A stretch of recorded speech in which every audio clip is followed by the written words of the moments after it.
OVNI, enlèvement et extraterrestre. Alors, des découvertes fascinantes de Daniel Arendt, préface de Sylvie Joubert, sociologue. Alors, c'est très intéressant aussi. C'est l'enlèvement de Jeff, États-Unis dans les années 2000, avec l'analyse. Voilà.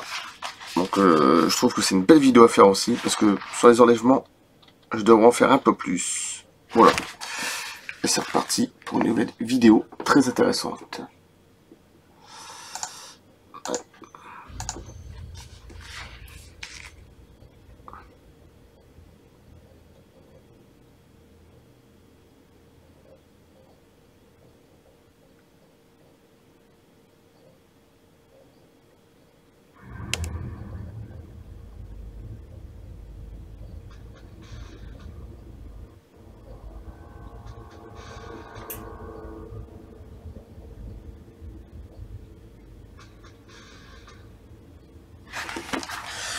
Alors, l'enlèvement de Jeff. États-Unis dans les années 2000. Les enlèvements survenus en présence de témoins conscients sont rares et d'autant plus précieux. Voici un récit tiré d'un livre spécifiquement consacré aux enlèvements parmi les peuples amérindiens d'Amérique du Nord. Contrairement à ce qui se passe dans le monde occidental moderne, ces gens-là connaissent bien le phénomène des enlèvements dans des ovnis, ou plutôt les rencontres avec le peuple des étoiles. C'est ce que je disais une fois.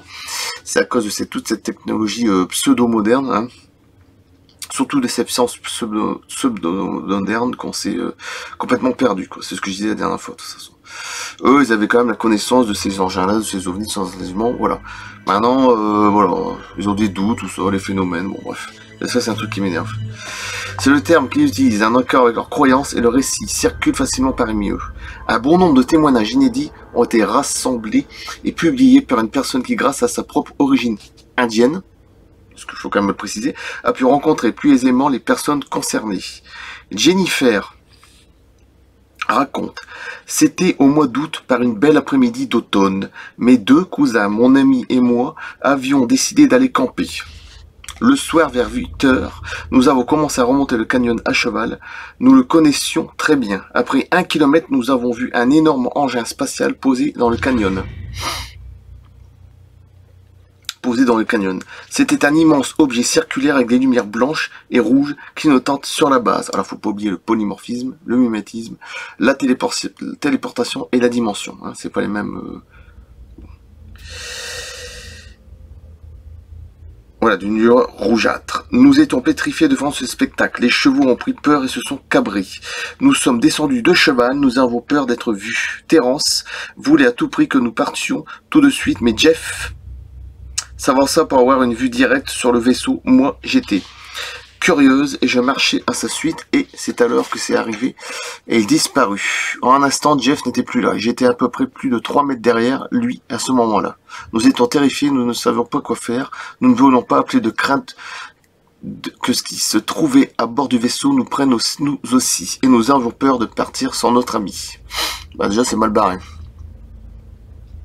Nous nous sommes cachés à l'ombre de la paroi du canyon.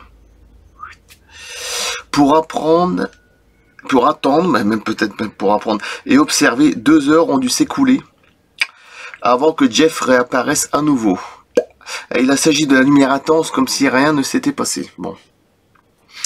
Quelques secondes après, le vaisseau se souleva lentement à la verticale jusqu'à éliminer les parois du canyon et disparut dans le ciel nocturne. Nous n'avons vu aucune créature autour du vaisseau, pourtant quelque chose ou quelqu'un avait emmené Jeff et l'avait gardé captif pendant 2 heures. Quand Jeff fut de retour, nous repartîmes à cheval, mais lui ne se rappelait de rien, ça c'est missing time, temps manquant, de ce qui était arrivé. Le lendemain, son corps était entièrement rougi, comme s'il avait pris un coup de soleil. Dans la soirée, il tomba si malade qu'il dut se rendre à la clinique. Les médecins ont dit qu'il souffrait d'un sévère coup de soleil et l'ont gardé pendant quelques jours. L'analyse. Un enlèvement fortuit. Le vaisseau était déjà posé au sol et parfaitement visible quand les 4 amis se sont trouvés face à lui par surprise. Les circonstances sembleraient montrer que cet enlèvement était fortuit suite à la rencontre des 4 amis avec le vaisseau, et non pas le résultat d'une intention posée préalablement par les ravisseurs Comme cela semble être le cas le plus souvent, ceux-ci auraient profité de l'occasion pour enlever un être humain comme ils le font parfois. Petit 2, la réaction des chevaux. Il est très courant que les animaux ressentent l'énergie émise par les vaisseaux aériens comme des énergies. Là, on dit bien vaisseau aérien, pas phénomène. Hostiles et réagissent en conséquence par de la peur ou de l'agressivité. Donc c'est quelque chose qui est consistant. D'accord. Bon. Changement dimensionnel. Jeff a disparu instantanément. Bah oui, en plus, comme le caporal Valdés. Et la même analyse peut être faite. Cette disparition soudaine laisse à penser qu'elle a été dématérialisée. Bah ça c'est ce que je disais. Pour passer dans un autre monde. Voilà. Une sorte de dimension. Avant de réintégrer le monde matériel 2 heures après par un processus de rematérialisation ou matérialisation, bon d'accord. Son corps n'ayant pas conservé de marque apparente de cet incident, si ce n'est un grave coup de soleil, donc ça peut être rouge. Bon.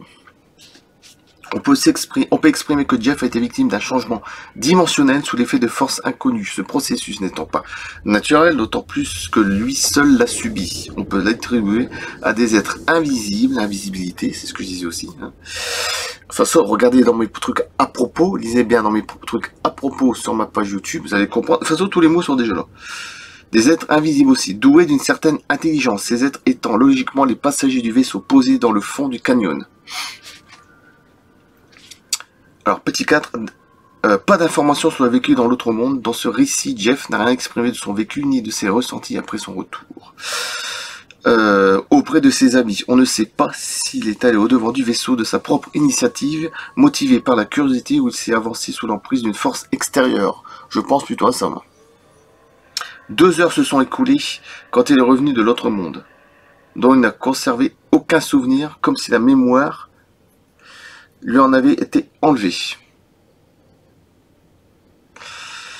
Cette durée, 2 heures, a été une durée moyenne de temps manquant dans l'emploi du temps des victimes d'enlèvement, dont le plus souvent elles ne conservent pas de souvenirs.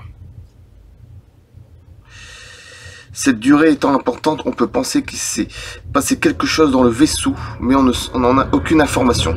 Il n'a pas consulté de psychothérapeute après cet événement et n'a pas bénéficié de séances d'hypnose qui auraient permis de compléter le récit.